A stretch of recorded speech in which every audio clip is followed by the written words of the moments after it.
사람은 누구나 오늘보다 더 나은 삶을 살고자 하는 욕망이 있습니다. 오늘보다 더 부유한 삶을 살기를 원합니다. 오늘보다 더 건강한 삶을 살기를 원합니다. 오늘보다 더 평안한 삶을 살기를 원해서 우리는 때로 노력하고 수고하고 그것을 위해서 뛰어갑니다. 우리는 이런 모습을 변화라 이렇게 이야기를 합니다. 하지만 우리에게는 외적인 평안이나 부유함이나 건강함보다 더 본질적인 변화가 필요합니다. 수년 전에 예수님을 영접했던 그리스도인이 된 성도와 믿지 않는 친구가 오랜만에 만나서 함께 대화를 나누게 되었습니다. 대화 중에 신앙에 대한 이야기가 시비가 벌어졌습니다. 자네 요즘 교회 다닌다면서 그러면 예수님에 대해서 많이 알게 되었겠구만. 어디 좀 들어보세. 교회가 삼위일체 하는데 삼위일체가 무엇을 의미하는가?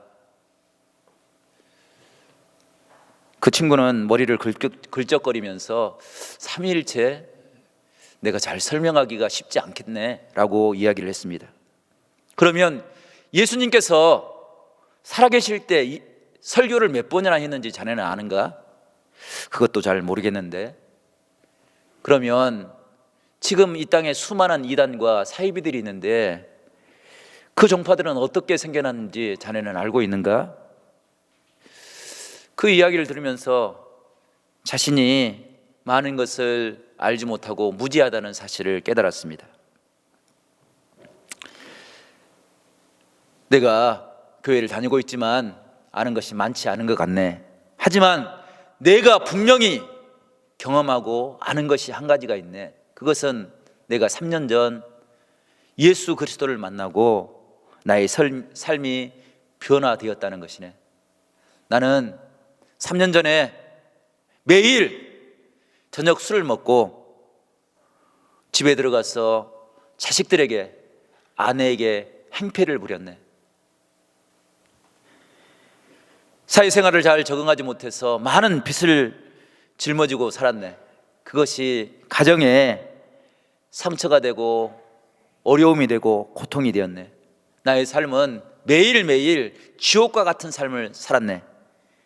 모든 것이 엉망진창이 되었는데 그때 주님께서 나를 찾아오셔서 나에게 말씀해 주셨네. 내가 너를 사랑한다고, 세상의 모든 사람들이 너를 무시하고 멸시한다 할지라도 나는 너를 존귀한 자로 여긴다고 말했네. 그 말이 내 삶을 변화시켜 주었네. 이제 우리 가정은 많은 것이 변화되었네. 내가 저녁에 들어가는 것을 두려워하고 무서워했던 아내와 자녀들이 목을 빼고 나를 기다리고 있다네. 나는 지금 술을 먹지 않고 성실하게 빚을 갚아가고 살아가고 있다네. 이 모든 것이 주님께서 나에게 허락하신 은혜이네. 뿐만 아니라 나는 내 자신이 얼마나 부족하고 연약하다는 사실을 깨달았고, 그 부족하다고 책망하지 아니하시는 주님, 나를 찾아오셔서 내가 너를 사랑한다고 고백하셨던 그 주님의 은혜를 나는 분명히 알고 있네. 내가 무엇을 위해 살아가야 되는지, 그리고 내가 하나님을, 가족들을, 이웃들을 왜 사랑해야 되는지 그 사랑의 이유를 알게 되었다고 고백하였습니다. 세상에 많은 것들이 변화되고 있습니다. 사람들도 수많은 변화를 꿈꾸며 노력하며 땀 흘려 대가를 치르며 살아가고 있습니다.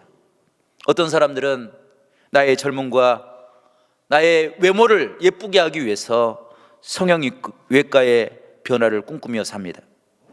나를 스타일리시하게 하기 위해서 백화점의 변화를 추구하며 살아가는 사람도 있습니다. 내 건강과 근육을 책임져주는 헬스장의 변화를 위에서 땀 흘리는 사람들도 있습니다.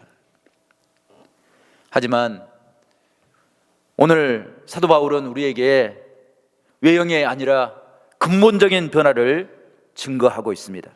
상대적인 우월감을 가지고 살아가는 것이 아니라 본질적인 어떤 상황 속에서도 흔들리지 아니하고 우리를 붙잡으시는 하나님의 은혜를 증거하고 있는 것입니다. 오늘 본문 말씀이 기록될 당시에도 사람들은 상대적인 우월감을 가지고 서로를 향해서 내 것을 자랑하며 살았습니다. 세상을 대하는 처세술, 나는 남보다 더 나은 처세술을 가지고 부유하게 남들에게 존경받으며 살고 있다고 자랑했습니다. 난처한 상황에 빠질 때 나 자신을 변론해 나가는 그 변론의 기술을 가지고 그것이 인생의 진리인 양 살아가고 있었습니다. 오늘 말씀의 배경이 된 고린도 교회는 복음의 능력으로 시작했던 교회입니다. 고린도 교회 성도들은 하나님의 그 놀라운 감격, 그 은혜를 고백하며 모여 하나님께 예배하며 살았습니다. 그런데 사도 바울이 고린도 교회를 떠나게 되자 교회에 분열과 혼란이 찾아왔습니다. 교회가 가져야 될 신앙의 내용을 잃어버렸습니다. 갈등과 세상의 문화로 교회가 어려움을 겪게 되었습니다. 영적으로 큰 혼란에 빠지게 된 것입니다. 교회 안에서도 누가 더 많이 배웠는지, 누가 더 부자인지, 누가 더 큰 영향력을 가지고 있는지 그것을 자랑하며 그것만을 관심을 갖고 생활했던 것입니다. 그래서 받은 은사도 봉사도 사역도 모든 사람에게 인정받기 위한 방편으로 전락해 버리고 말았습니다. 이렇게 복음의 능력을 잃어버리고 살아가는 고린도 교회를 향해서 사도 바울이 오늘 본문을 통해서 우리에게 하나님의 참된 은혜가 무엇인지, 하나님의 참된 능력이 무엇인지를 소개하고 있습니다. 성도 여러분, 복음의 능력이 어디에 있습니까? 하나님이 우리에게 강력하게 선포하시는 하나님의 복음의 은혜가 어디에 있습니까? 사도 바울은 그것을 십자가 안에서 찾고 있습니다. 오늘 18절 말씀, 십자가의 도가 멸망하는 자들에게는 미련한 것이요 구원을 얻는 우리에게는 하나님의 능력이 된다라고 고백하고 있습니다. 성도 여러분, 신앙의 은혜가 어디에 있습니까? 나의 정결함과 나의 잘남에 있습니까? 내가 율법을 잘 지키는 의로움에 있습니까? 하나님의 복음은 세상 사람들이 쳐다보지 않는, 세상 사람들이 조롱하는 모습을 가지고 살아가는 우리들을 찾아오셔서 우리를 다시 한번 일으켜 세워주시고 하나님의 사랑이 무엇인지, 하나님의 긍휼의 능력이 무엇인지를 깨닫게 하시고 하나님의 그 은혜 앞에 굴복하게 하신 하나님의 은혜, 그것이 신앙의 능력이라는 것입니다. 그 신앙의 절정이 십자가에 있는 것입니다. 십자가가 없는 기독교는 참된 진리가 될 수 없습니다. 참된 생명도, 참된 복음도, 참된 부활도 증명할 수 없고 설명할 수 없는 것이 십자가가 없는 신앙인의 모습입니다. 그러므로 십자가의 은혜가 기독교의 역사이고 십자가의 은혜가 구원의 능력입니다. 성도 여러분, 우리가 주의 성전에 올 때마다, 주의 성전을 찾을 때마다 우리를 사랑하셨던 하나님의 놀라운 은혜를 기억하며 살아가는 우리 모두가 될 수 있기를 간절히 축복합니다. 십자가의 은혜를 깨달음으로 우리의 삶이 변화되고, 십자가의 은혜를 깨달음으로 우리의 생각이 변화되고, 십자가의 은혜를 깨달음으로 우리 안에 하나님의 참된 평화가 늘 가득할 수 있기를 간절히 축복합니다. 이것이 참된 변화의 은혜인 줄로 믿습니다. 성도 여러분, 우리가 믿음 안에서 무엇으로 변화를 꿈꿀 수 있습니까? 첫 번째, 사도 바울은 십자가는 우리를 구원하시는 하나님의 지극한 사랑이라는 사실을 우리에게 선포하고 있습니다. 십자가 안에서 사망에서 생명으로 변화되는 역사를 우리에게 고백하고 있는 것입니다. 성도 여러분, 주님께서 이 땅에 오셔서 십자가를 지신 이유가 무엇입니까? 주님께서 많은 죄를 지셨기 때문에 고난을 당하신 것입니까? 아니면 우연히 길을 가다가 구레네 시몬처럼 십자가를 지게 된 것입니까? 아닙니다. 십자가는 분명한 목적과 이유가 있습니다. 그 이유와 목적은 바로 나입니다. 내 힘으로, 내 능력으로 하나님의 은혜에 이르지 못하기 때문에 그 부족함을 채우기 위해서 주님께서는 우리를 위해서 채찍과 찔림과 상함과 고통으로 우리를 완전케 하기 위해서, 우리의 부족함을 채우기 위해서 주님께서 홀로 걸어가셨던 길이 십자가의 은혜인 줄로 믿습니다. 십자가를 붙잡을 때 우리 안에 참된 변화의 역사가 일어날 줄로 믿습니다. 십자가는 아는 것으로 그치는 것이 아니라 영적으로 하나님을 인정하는 것으로 이루어지는 것임을 우리가 깨닫게 됩니다. 성도 여러분, 주님의 십자가를 갈멜산 위에, 골고다 위에, 갈보리산 위에 높이 세운 이유가 무엇입니까? 그것은 용기 없는 자도, 지혜 없는 자도 눈을 들어 하나님의 은혜를 보라는 하나님의 지극하신 은혜인 줄로 믿습니다. 세상 사람들은 용기 있는 자만이 얻을 수 있는 것들을 이야기합니다. 세상 사람들은 지혜 있는 자만이 얻을 것을 이야기합니다. 하지만 주님께서는 모든 세상의 사람들을, 아니 가장 낮고 가장 미련한 사람들을 택하기 위해서 주님의 십자가를 갈보리 위에 세우시고 그 은혜를 보게 하시고 하나님의 믿음을 이루어가는 복된 자리를 우리에게 허락하여 주셨음을 성경은 우리에게 말씀하고 있는 것입니다. 성도 여러분, 주의 성전에서 주님의 십자가를 보는 하나님의 은혜가 있기를 간절히 바랍니다. 그리함으로 우리의 모든 연약함과 우리의 부족함들이 채워지는 놀라운 은혜가 우리 가운데 채워질 수 있기를 간절히 축복합니다. 두 번째로, 사도 바울은 십자가를 통해서 우리를 치유하시고 회복하시는 하나님의 사랑과 은혜를 깨달음으로 변화를 꿈꾸게 되었습니다. 구약 이사야서를 보게 되면 이사야 선지자가 주님의 십자가의 모습을 이렇게 고백합니다. 주님의 십자가는 우리의 질고와 우리의 슬픔과 우리의 고난과 우리의 허물과 우리의 죄악 때문이라 라고 고백하고 있습니다. 주님의 상함과 찔림은 그냥 아무런 의미 없는 고통이 아니라 우리를 향한, 우리가 행하였던 어리석음과 죄악됨과 부족함을 채우기 위한 주님의 대속의 은혜라고 말씀하고 있는 것입니다.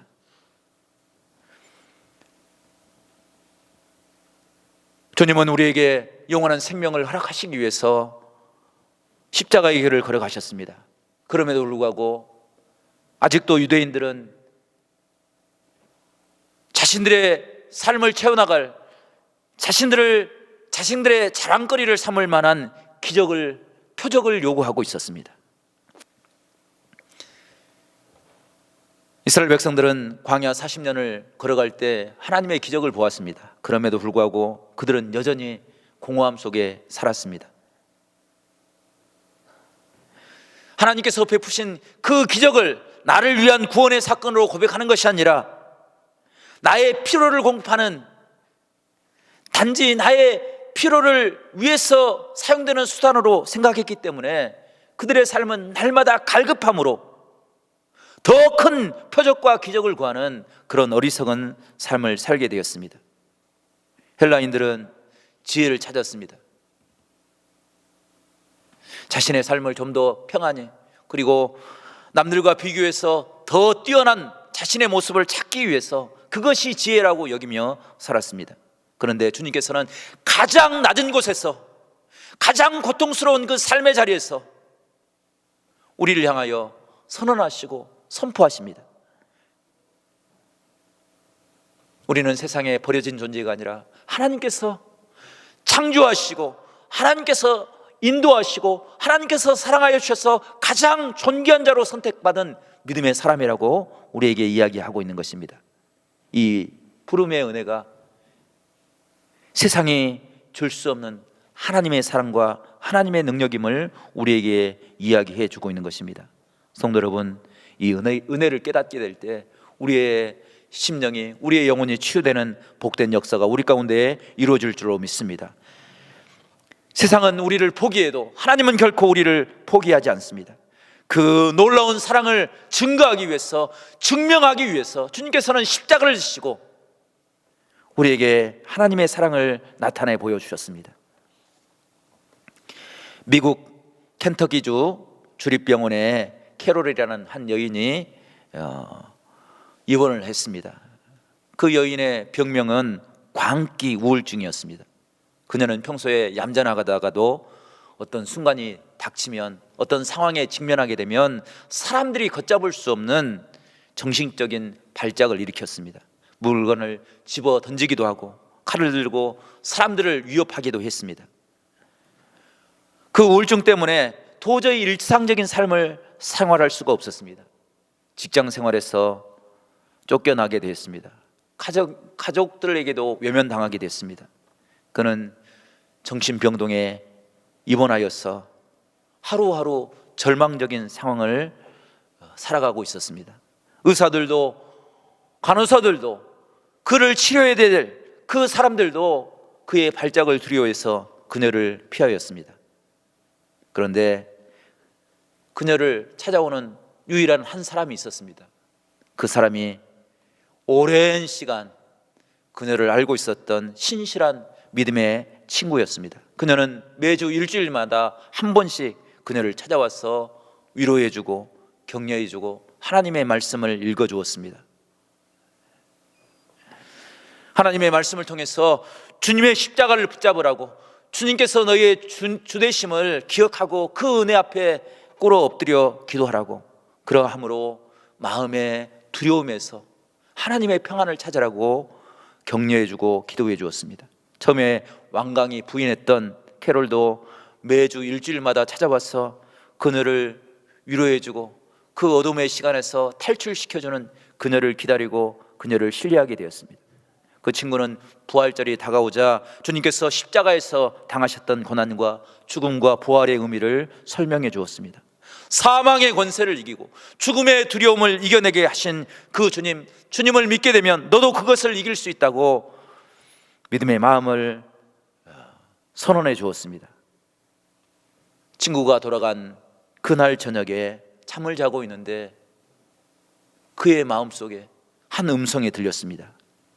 내가 이겼으니 너도 능히 이길 수 있노라. 하나님의 음성이 그녀의 마음속에 찾아왔습니다. 지금까지는 불안해서 우울해서 한 시간도 혼자 생활할 수 없어서 약을 의존해서 살아왔던 그녀가 마음속에서 하나님을 기억함으로 그의 입에서 찬양이 흘러나오기 시작했습니다. 찬양이 그의 삶을 변화시키고 그의 입술의 고백이 그의 삶에 힘을 더하여 줬습니다. 그의 정서가 서서히 사라지고 십자가의 은혜 앞에 엎드려 기도하는 시간들이 늘어갔습니다. 그녀는 주님의 대속의 은혜를 깨닫게 되고 주의 영광을 바라봄으로 그의 마음속에 참된 기쁨의 모습이 회복이 되자 그의 마음속에서 어둠의 모든 그림자들이 사라지고 건강한 삶의 모습을 회복했던 그런 신앙의 간증의 이야기를 읽어보았습니다. 성도 여러분, 두려움은 우리를 무너지게 합니다. 하지만 주님의 사랑은 우리를 다시 한번 일으키 세우는 능력이 되는 줄로 믿습니다. 그 은혜를 깨달을 때 우리가 세상 안에서도 참된 평안을 누리며 살아가는 믿음의 사람들이 될 줄로 믿습니다. 교회가 새로워지기 위해서 우리가 십자가의 은혜로 돌아가야 할 것입니다. 십자가의 은혜가 우리를 회복할 때 우리의 삶 가운데 모든 고통과 영적인 위기가 하나님을 찾는 능력과 축복이 되는 줄로 믿습니다. 십자가의 도를 믿는 성도들에게 하나님께서는 질병과 싸울 수 있는 힘을 허락하여 주실 뿐 아니라 가난과 저주와 죄악과 싸워서 이기는 하나님의 은혜를 베풀어 주시는 은혜의 하나님인 줄로 믿습니다. 성도 여러분, 우리가 십자가를 볼 때 무엇을 기억하며 무엇을 느끼며 살아가고 계십니까? 저는 십자가를 바라볼 때 지금도 우리를 위해서 일하시는 주님을 깨닫게 됩니다. 성도 여러분, 주님은 지금도 하나님 우편에서 우리를 기도하시는 사랑의 하나님이신 줄로 믿습니다. 그 은혜를 이루기 위해서 성령께서 탄식하시며 우리를 위해서 기도하시는 하나님의 은혜를 우리가 깨닫게 됩니다. 그 은혜로 하나님과 동행하는 삶, 하나님의 날마다 회복하시는 은혜를 우리 모두가 고백하며 살아가는 복된 믿음의 사람들이 될 수 있기를 간절히 축원합니다. 십자가로 나갈 때 우리의 모든 수고가 내려지고 하나님의 영광을 볼 수 있는 그런 복된 역사가 우리 가운데 이루어질 줄로 믿습니다.